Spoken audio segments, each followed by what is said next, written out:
नमस्कार साथियों, आशा करता हूं सभी लोग एकदम मस्त शानदार जिंदाबाद होंगे मित्र। दोस्तों, आज आपके सामने मैं एक ऐसी भर्ती की चर्चा करूंगा जिसमें हमेशा पद खाली रह जाते हैं। हाँ, मैं सच कह रहा हूं, मैं 100% सच कह रहा हूं कि इस भर्ती में पद आपके खाली रह जाते हैं। खाली रहने के मित्र दो कारण हैं, मैंने लिखा भी है इस पे कि हमेशा खाली रह जाते हैं भर्ती में पद। ठीक है, ये मैंने सच लिखा है।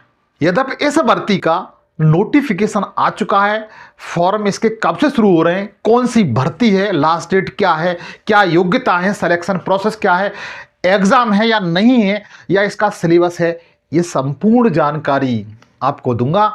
लेकिन इस बीच में ये कहूंगा, इसके दो कारण हैं मित्र। वो दो कारण कौन से हैं वो आपको इस सेशन के लास्ट में जरूर बता के जाऊंगा मित्र। और आप कहेंगे कि आपने 100% का वादा किया है, तो आप भी कहेंगे हाँ सच, आप सही सर, आप सही कह रहे हैं। तो यदि आप ये सारी योग्यता वगैरह रखते हैं या आपका कोई साथी रखता हो, तो उसके पास ये सेशन तक पहुंचा दीजिए, सेशन को शेयर कर दीजिए।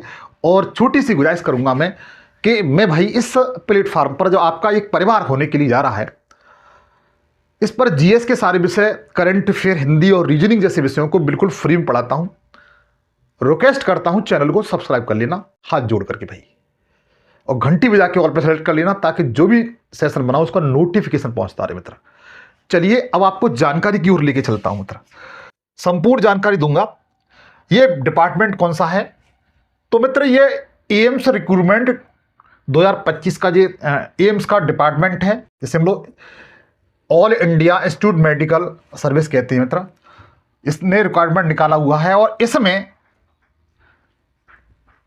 चाहे जो एम्स है वो दिल्ली में है या पटना में है या जहां जहां पर एम्स है वहां पर ये भर्ती निकली हुई है। पद कितने हैं, तो पद मित्र लगभग 3000 प्लस पद है भाई। कितने, 3000 से अधिक पद हैं भाई मित्र। आप लोग याद रखना, पद आपके 3000 से अधिक हैं और अच्छे पद हैं, बहुत अच्छे पद हैं मित्र।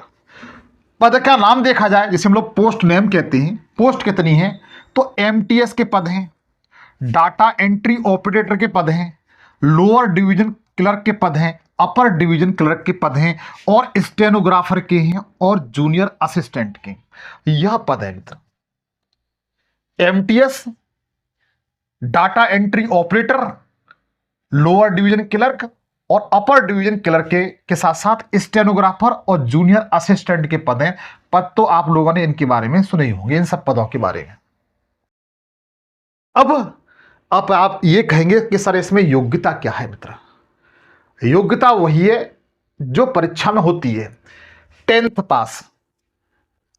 अगर आपने 10th पास कर रखा है तो आप एमटीएस में इसमें फॉर्म ऑनलाइन कर सकते हैं, 10th पास कर रखा है। तो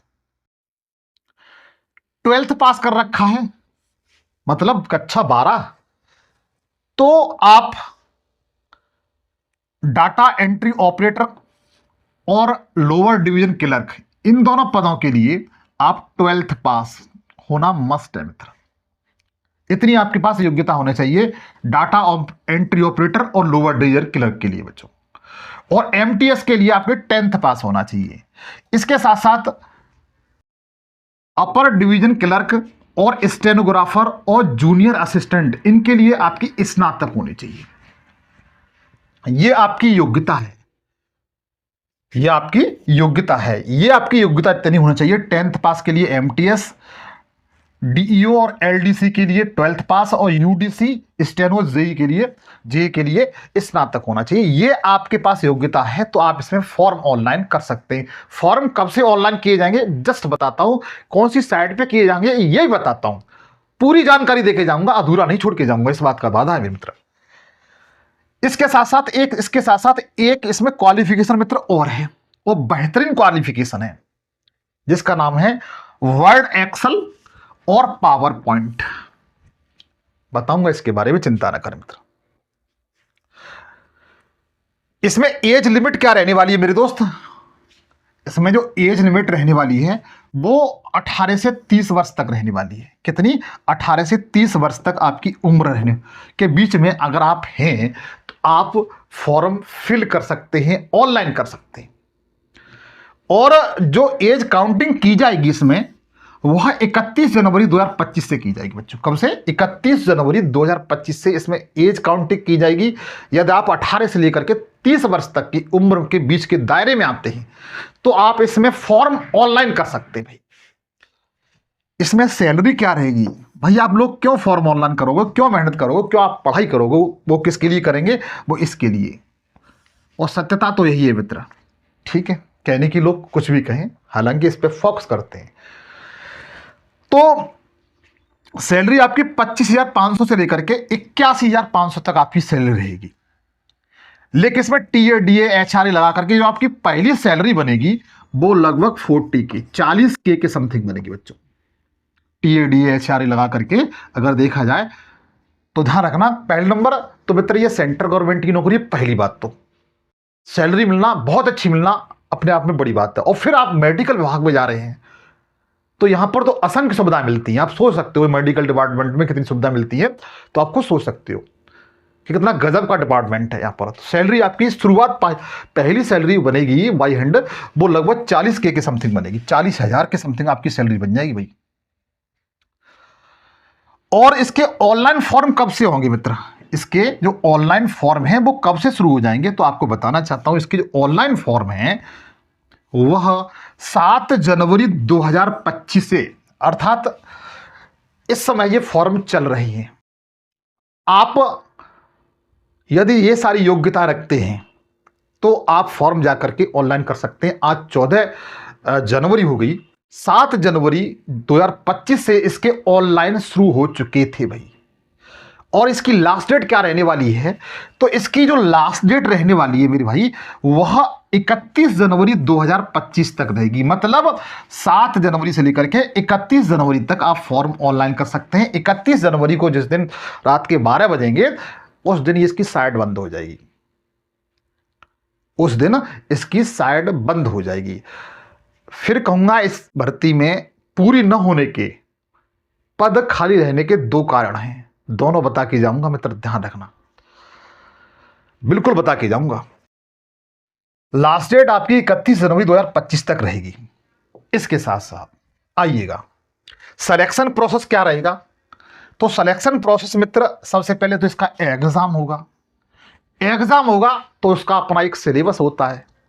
एग्जाम होता है, उसका एक अपना सिलेबस होता है। सिलेबस क्या है? तो सिलेबस आप देख सकते हैं। रीजनिंग आपकी 25 क्वेश्चन आएंगे। रीजनिंग के आपके 25 क्वेश्चन आएंगे। पाठ्यक्रम में देखा जाए तो जो तर्क शक्ति है, रीजनिंग है, उसके 25 क्वेश्चन आएंगे। दूसरे नंबर पर मैथ है बच्चों, जिसे हम लोग गणित कहते हैं। गणित के आपके 25 क्वेश्चन आएंगे। उसके बाद तीसरे नंबर पर अंग्रेजी है, इंग्लिश, उसके 25 क्वेश्चन आएंगे। और फोर्थ नंबर पर जनरल अवेयरेंस है, जिसके 25 क्वेश्चन आएंगे। इस तरीके से आपके 100 क्वेश्चन आएंगे। 25 रीजनिंग के, 25 मैथ के, 25 इंग्लिश के, 25 जीए के। इस तरीके से 100 क्वेश्चन आएंगे और ये 100 मार्क के रहेंगे बच्चों, 100 नंबर के रहेंगे। उसके बाद आप एग्जाम दे देते हैं। एग्जाम में आपकी योग्यता, आप क्वालिफाई कर जाते हैं तो आपका फिर कंप्यूटर टेस्ट होगा। क्या होगा? कंप्यूटर टेस्ट होगा। टाइपिंग वगैरह जो जो प्रोसेस होते हैं, कंप्यूटर टेस्ट होगा। उसके बाद आपकी डीवी होगी, डॉक्यूमेंट वेरिफिकेशन, तीसरे नंबर पे होगी बच्चों। डॉक्यूमेंट जो वेरिफिकेशन है मित्र, वो आपके तीसरे नंबर पर होगी, आप लोग याद रखना। उसके बाद आगे जरा ध्यान दीजिए,